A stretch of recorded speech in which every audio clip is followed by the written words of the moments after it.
안녕하세요, 신사고찰 이이사입니다. 자, 지난번 영상에서는요, 저희 체크카드와 신용카드를 어떻게 써야 현명하게 우리가 소득공제를 받을 수 있는지에 대한 얘기들을 나눠봤습니다. 자, 하지만 여전히 내 소득에 맞는 카드 사용 비율을 정리하려고 하니까 막막하고 이거 귀찮아서 하기 싫어 하시는 분들 있으실 거예요. 자, 오늘은요, 카드 사용 비율 전략을 어떻게 세우면 좋을지, 그리고 사회초년생들의 소득과 소비에 맞는 신용카드 3가지 종류를 추천해 드릴 예정입니다. 끝까지 집중해서 보시면 좋을 것 같아요.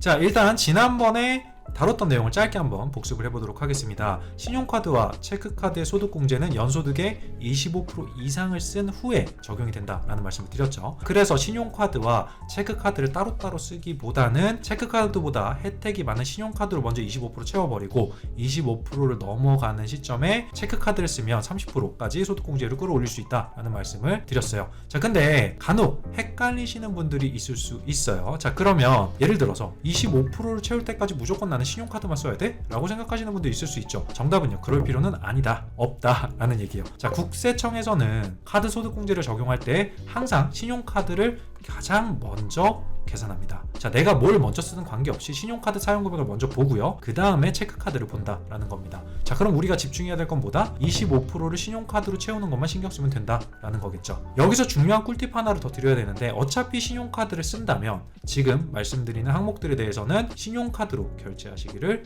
추천드립니다. 자, 내가 정기적으로 나가는 공과금들 있죠? 뭐 예를 들면 교육비, 뭐 세금, 공과금 이런 것들 카드 소득공제에서 제외되는 항목이에요. 얘네들은 굳이 체크카드로 결제를 해도 소득공제 항목에 해당이 안 되니까 그냥 신용카드로 결제해버리는 게 낫다 안 낫다? 훨씬 더 낫다라는 거죠. 자, 여기까지 이제 신용카드와 체크카드를 함께 쓰는 것이 왜 중요한지에 대한 얘기를 1편부터 지금까지 말씀을 드려봤다면, 오늘 방송의 주된 목표죠. 우리 구독자분들께서 가장 궁금해 하셔야 되는 내용, 그런 추천에 대한 부분들, 신용카드 추천을 한번 드려보도록 하겠습니다. 자, 사실 신용카드든 체크카드든요, 사람마다 소비 패턴이 다르고 너무 다양하고 또 어떤 것 하나로 특정하기는 굉장히 어렵고 조심스럽다. 또 혹자는 신용카드 쓰지 마, 현금 써, 이런 분들도 아직도 계시죠. 체크카드는 거의 모든 청년분들이 들고 다닐 수밖에 없긴 한데, 신용카드는 아직 개설하지 않은 분들도 분명히 존재하실 겁니다. 자, 그래서 우리는 절대로 뭐 신용카드를 써라 권장하는 그런 방송 아닙니다. 우리가 소득 공제에 대한 내용들을 말씀을 드려야 되다 보니까 신용카드 그리고 체크카드에 대한 말씀을 드리고 있다라는 거 기억해 주셨으면 좋겠어요. 자, 어쨌든 신용카드 중에서 저희가 봤을 때 직관적으로 혹은 객관적으로 괜찮다 싶은 카드들만 저희가 한번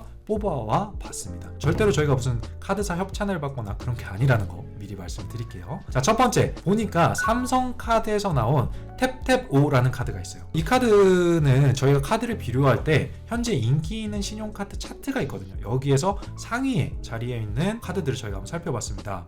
자, 이 탭탭오, 이 삼성카드 같은 경우는요, 가장 장점이 많아 보여요. 그래서 저희가 선택을 했는데, 첫 번째 이유가 뭐냐면 바로 연회비가 가장 저렴해요. 이 저렴한 연회비, 부담 없는 실적 기준. 이 카드의 연회비는요, 10,000원입니다. 연회 10,000원이라는 거예요. 전월 실적은 얼마냐? 300,000원입니다. 자, 신용카드를 써보신 분 분명히 아실 테지만 연회비 부담이 가장 적고 그리고 실적 기준이 가장 낮으면서 혜택이 많은 게 어때요? 가성비가 제일 좋은 거야. 제일 좋은 거잖아요. 자, 그런 면에서 저희가 봤을 때 이 삼성에서 나온 삼성카드 탭탭오라는 카드는 굉장히 합격적을 줄만한 그런 카드다라고 보입니다. 저희가 이 탭탭오를 또 들고 온 이유가 뭐냐면 생활 혜택이 좀 많아요. 그리고 할인 패키지를 고를 수 있다는 장점이 있습니다. 총 6개 패키지를 저희가 확인을 할 수 있었는데, 대표적으로는 우리가 커피 많이 드실 텐데 스타벅스 50% 할인, 뭐 소셜 커머스 같은 경우에 7% 할인, 이런 옵션들이 패키지로 묶여 있어요. 그래서 이 중에 하나를 골라서 내가 혜택을 볼 수 있다, 돈을 세이브할 수 있다, 약간 그런 개념으로 보시는 게 좋을 것 같습니다. 패키지를 그럼 내가 하나를 골라 놓으면 그걸 내가 평생 써야 되냐? 그렇지 않습니다. 한 달에 한 번씩 옵션 패키지를 변경할 수 있어요. 자, 그러면 다음 달에는 내가 요건 좀 싫어, 그럼 다음 패키지, 이런 것들로 내가 다양한 패키지를 즐겨볼 수 있는 장점이 있다라는 거죠.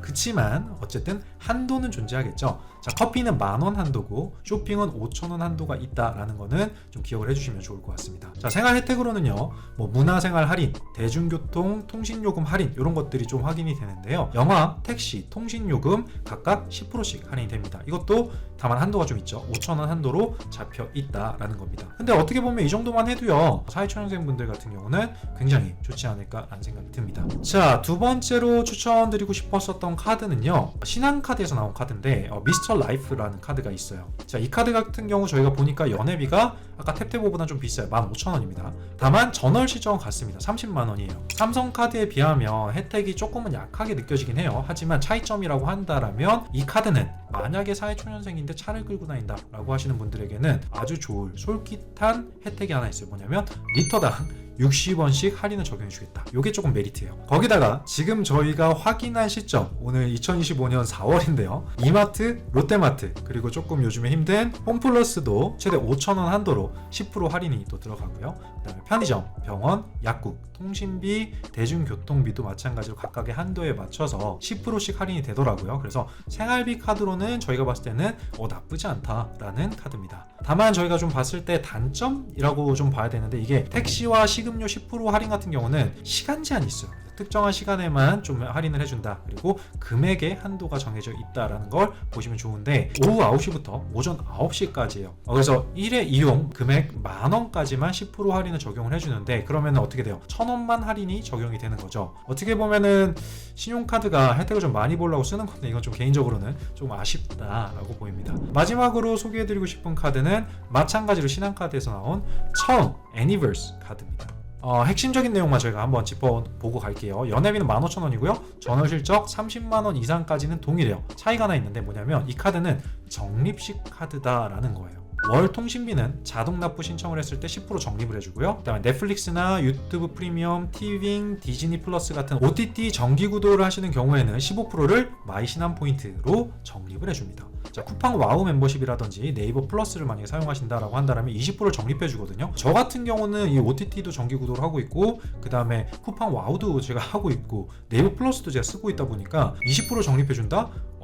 괜찮은데? 라는 생각이 드는 거죠. 한 달에 30만원 이상만 써도 5,000포인트 한도로 적립이 되는 거잖아요. 제가 봤을 땐 꽤나 괜찮은, 요즘의 소비 패턴에 맞춰져 있는 적립식 방식이 아닌가라는 생각이 듭니다. 카페, 그리고 음식점, 편의점, 온라인 쇼핑 뭐 이런 것들을 다 포함해서 청년분들이 자주 이용한 올리브영, 그다음 다이소, 그리고 오늘의 집 이런 것들 결제를 하실 때도 5%씩 적립이 됩니다. 그래서 꽤나 제가 봤을 때는 솔깃하지 않나, 온라인 라이프에 굉장히 특화되어 있는 카드가 아닌가라는 생각이 듭니다. 자, 이 카드 하나만으로 월마다 적립이 되는 포인트들 내가 원하는 사용처에서 쓸 수 있으니까, 그래서 제가 봤을 때는 굉장히 괜찮은 메리트를 갖고 있지 않나 라고 생각이 듭니다. 자, 오늘까지 이 신용카드와 체크카드를 보다 효과적으로 사용하는 방법에 대한 부분들을 말씀을 드렸습니다. 영상을 보셨던 분들 중에서 아마 그런 생각하시는 분들 계실 거예요. 이게 카드 할인이나 소득 공제나 전체적으로 내가 쓴 돈에 비하면 사실 얼마 안 하는 것 같은데, 피곤하게 내가 이런 것까지 신경 써야 되고 내가 이걸 뭐 해야 되나 뭐 이런 생각들 드실 수 있어요. 귀찮으신 분들도 많을 거고. 하지만 이게 어떻게 보면은 사실 자산 관리의 가장 좋은 습관은 일단 내 소비 습관을 먼저 제어해 놓고 내 남은